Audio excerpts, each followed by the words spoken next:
back to the comparison, the point that Farid made in his speech, where he said when we have all these things, information coming at us and deciding how to sift through it, deciding facts from non-facts, we actually have to go back to the basics of liberal education and learn the art of questioning and challenging everything. And that's actually something that's going to become even more important in the world of tomorrow, because we're going to live in a much more complex and nuanced world where you'll get different points of view thrown at you from either from the debates within the West, or frankly, or debates within the West and the rest. There'll be all kinds of debates. Trying to figure out what's right and wrong requires us to go back to the basics. And I think basically the way the human being will, at the end of the day, complement the computers that Farid spoke about. The computers will give us far more information, but how we, in a sense, take a step away from computers' knowledge is to ask fairly basic questions. How will this apply to human lives? How will human lives become better or not better? And that's why we still have to go back to the fundamentals. On that note, I'd like to open up the floor to some questions. We'll have some people going around with microphones, and we'll take 3 or 4 questions. Especially in the field of the education, because they're not much interested to become the teacher, and the teacher's sons are not joining as a teacher. And there's a gap. They wanted to search in all other fields, and one side being this WISE conference where we are working and talking about the innovation in education.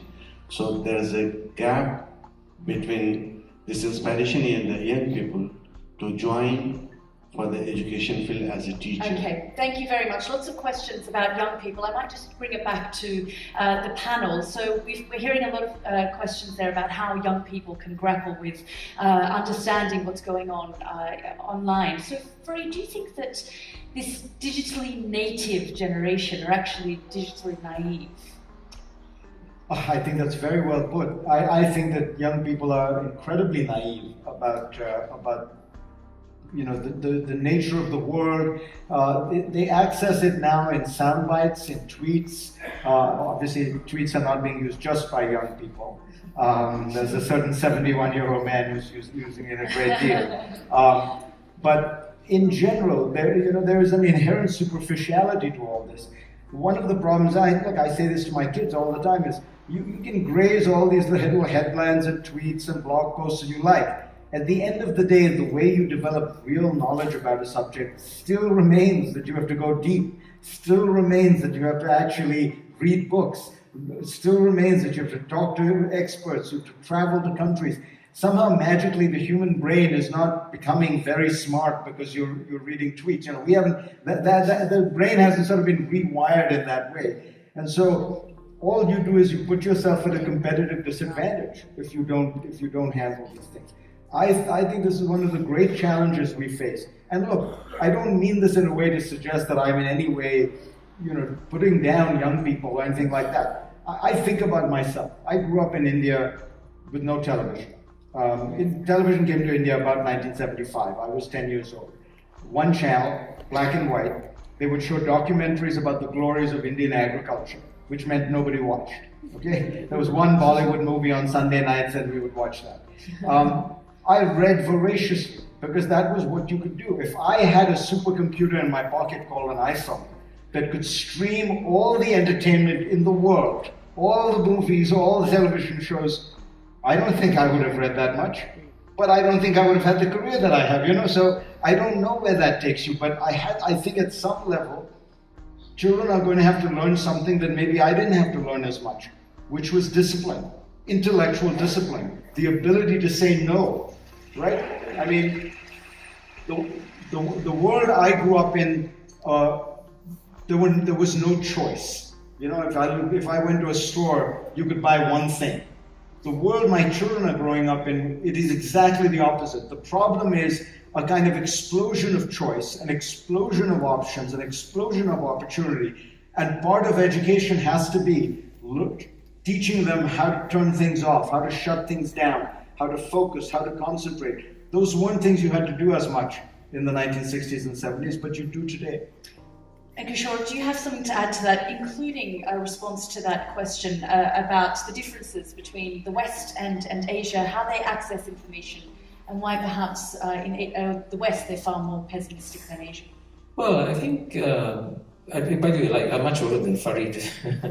I also grew up in the pre-television era, and like him, I read lots of books, and I agree that that's wonderful. But at the same time, I also know I was privileged because I had access to a public library, and therefore I could read books. But the other thing to bear in mind about social media is that social media actually has empowered lots of young people, especially in Asia. And one country I will give as an example is Indonesia. If I'm not mistaken, Indonesia has always been one of the relatively poor developing countries. Its per capita income has been much lower than Brazil's and so on and so forth. But today, Indonesia, I think, has the third largest number of Facebook users on planet Earth. And I'm sure some of it is being used for frivolous stuff, but some of it is also being used to gain access to information that you could never get before. To give an obvious example, as a child, I could never afford to own an encyclopedia. Today, all of us who have access to a smartphone can get access to Wikipedia. And then through Wikipedia, you get access to information that you could never get before. And I actually think that to some extent, the social media users in Asia, that's my impression so far, use this also to get a lot of information on what's happening around the world, trends and so on and so forth. And in the case of Indonesia, one thing that I'm heartened by is that a friend of mine, who was the former Indonesian ambassador to Washington, DC, organized the world's largest foreign policy conference in Jakarta a few weeks ago, and I spoke at a conference of 7,000 young people. And he said the main mission of this conference is to fight xenophobia, to fight nationalism, and to open the minds of people to more sort of open trends that are happening in the world. And what was the instrument he was using? Social media. So the social media, I guess, is a double-edged sword. It can be used by some people to flood your minds with disinformation. But if you are talented and you can use it well, you can also use it to balance and fight these forces. And that's why, for example, if you ask me about the countries that I'm most optimistic for in the next 10 to 20 years, many people are surprised when I say Indonesia. Indonesia is one of the most undiscovered, unappreciated countries in the world. It should be subject to all kinds of dark and dismal trends. It's gone through enormous crisis, but it has an incredibly bright future. That's remarkable. I second that. I spent some time there last year, and I definitely agree with you. We've unfortunately run out of time for this session, but I think you both summed up the pros and cons of social media. And what I found, actually, what I'll walk away from this session is that to go back to basics, to pick up a book, to go back to education, to learn, to absorb things in those ways, rather than just totally relying on social media and what's on the internet as well. So thank you both for a fantastic panel and for all your analysis. Thank you, likewise.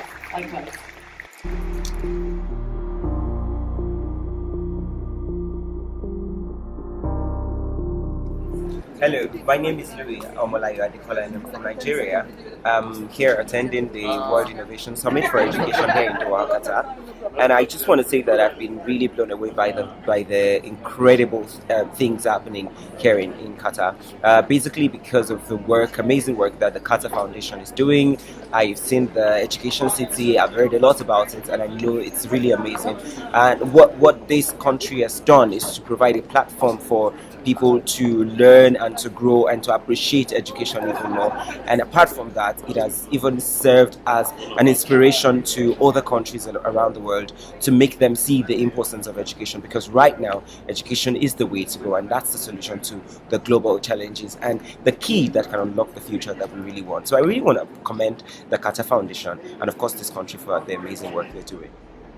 With Mission20, we are in the mission of providing education and knowledge for everyone.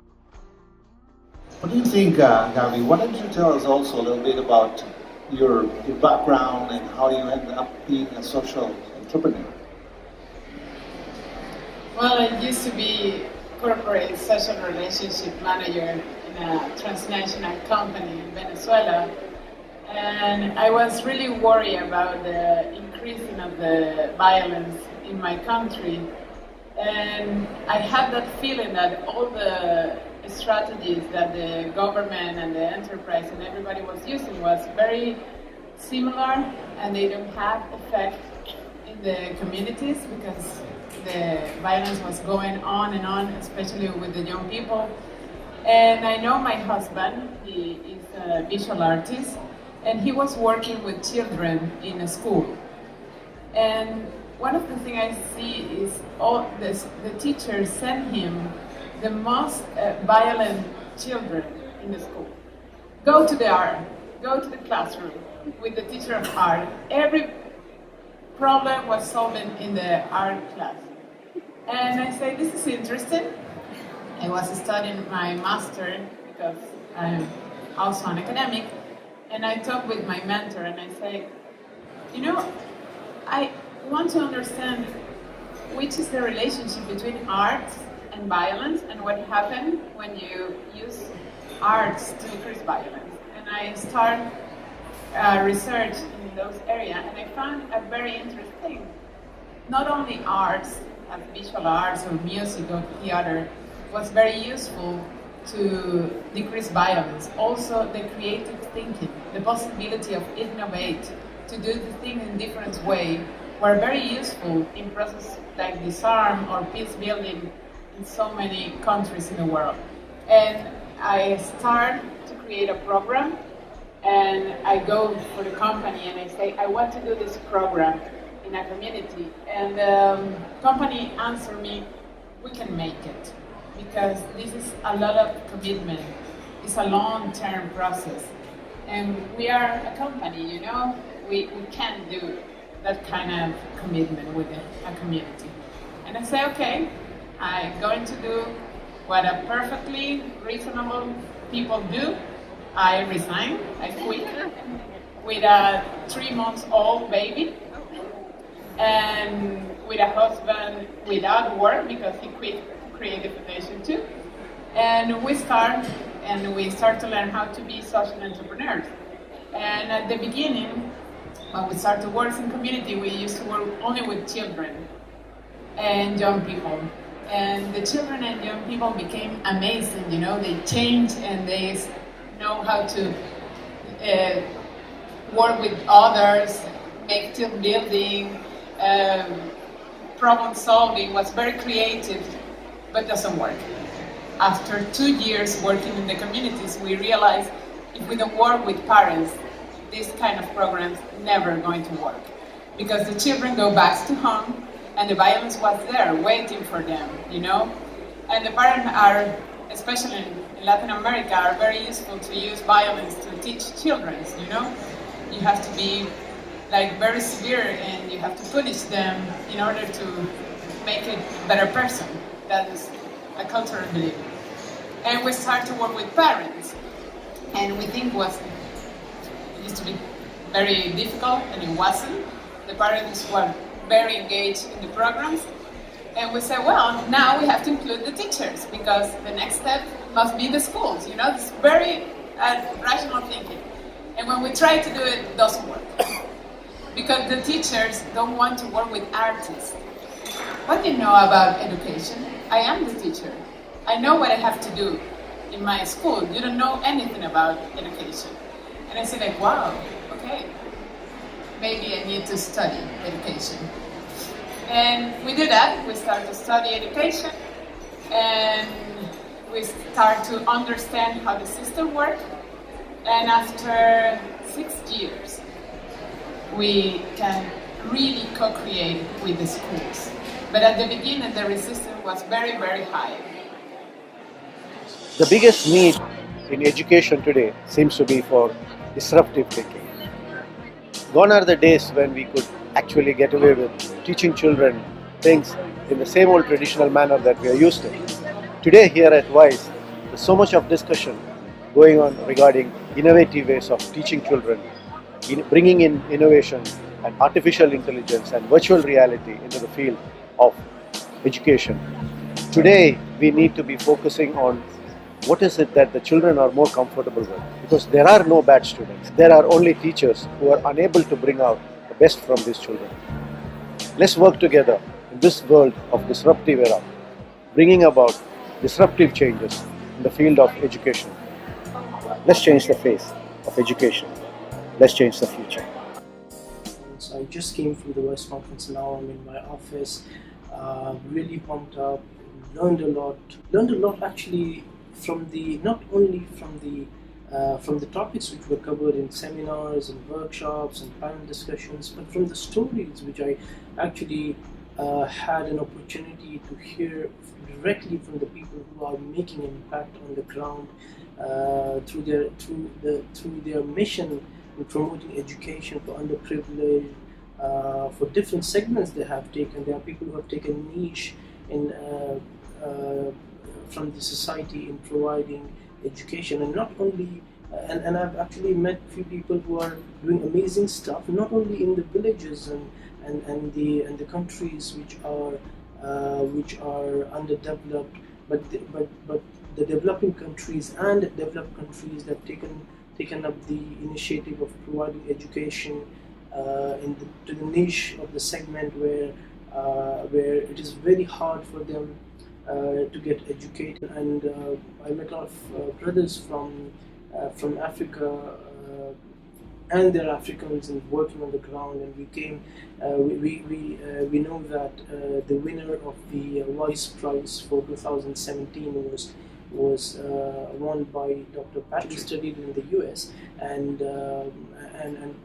got a great job in the Microsoft. He worked in Microsoft for a year and so, and then he realized when he had his first child born that he has to go back to Ghana to teach the kids there, and as well as to have a better opportunity for higher studies. And now he opened a university, started with running the university in a rented home with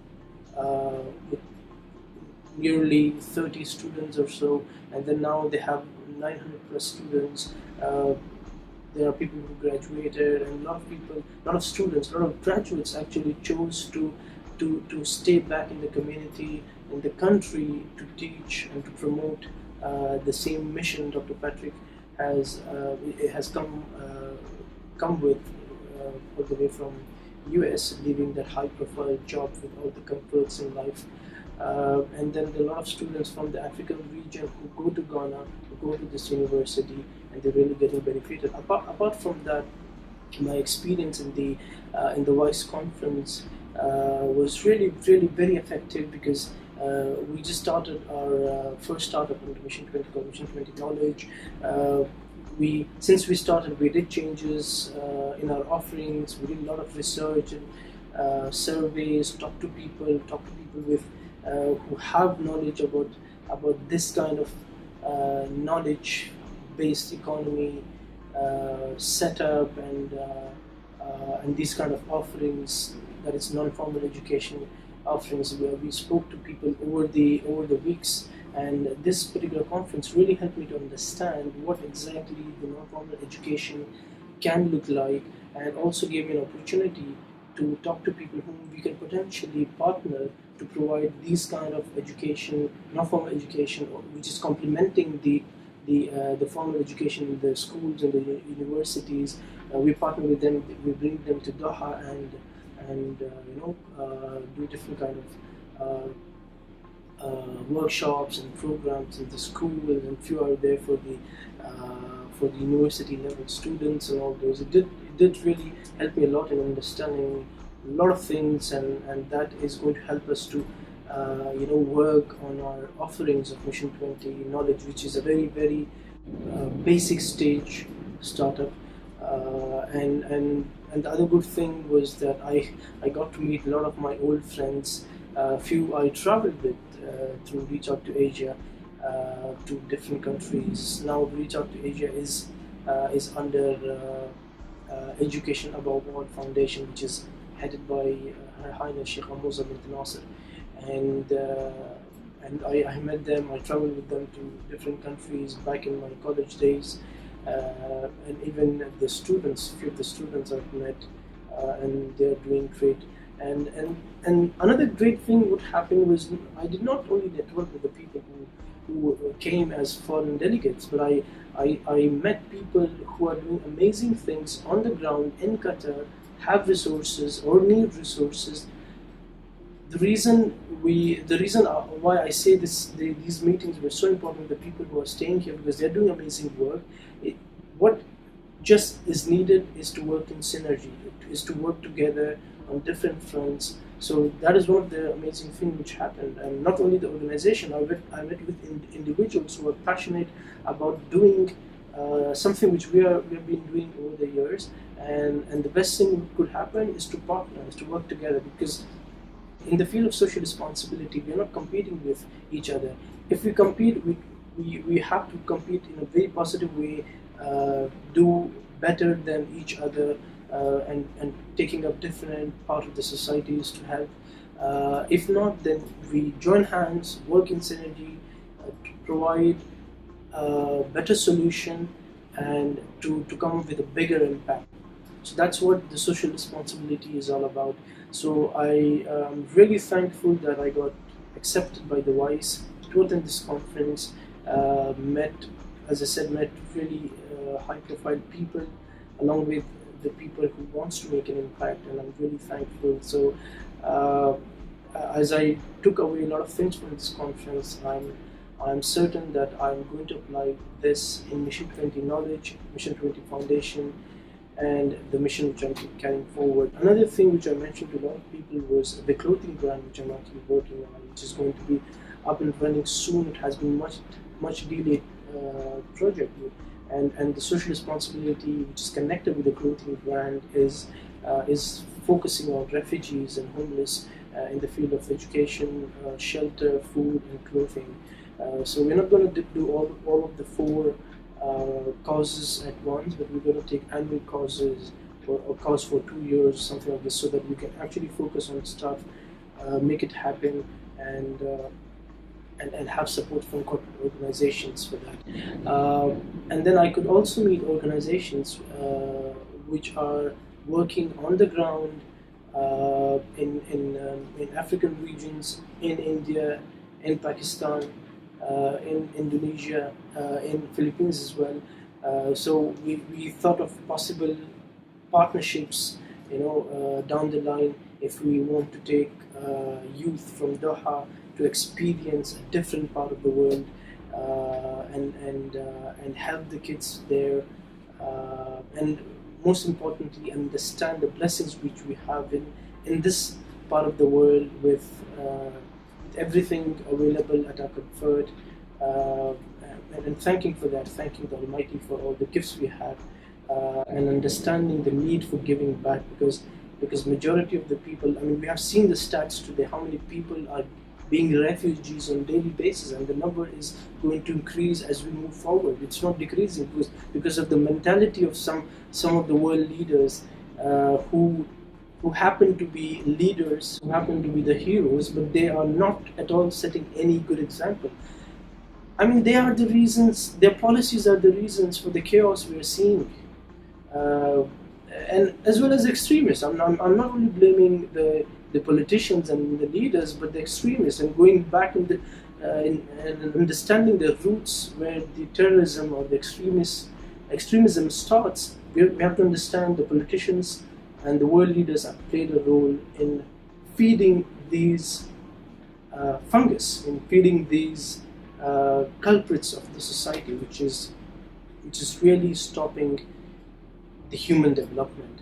Taking away from the conference, from the WISE Summit, is education is the answer to all these things, and I believe that education, and the right education, someone pointed out today, not education, but the right education from the right people who don't have any propaganda, who are not biased. We need unbiased education system, not following any particular narrative. So that's what I wanted to share about. I hope you like the journey which is being shown in this video of the 2 days.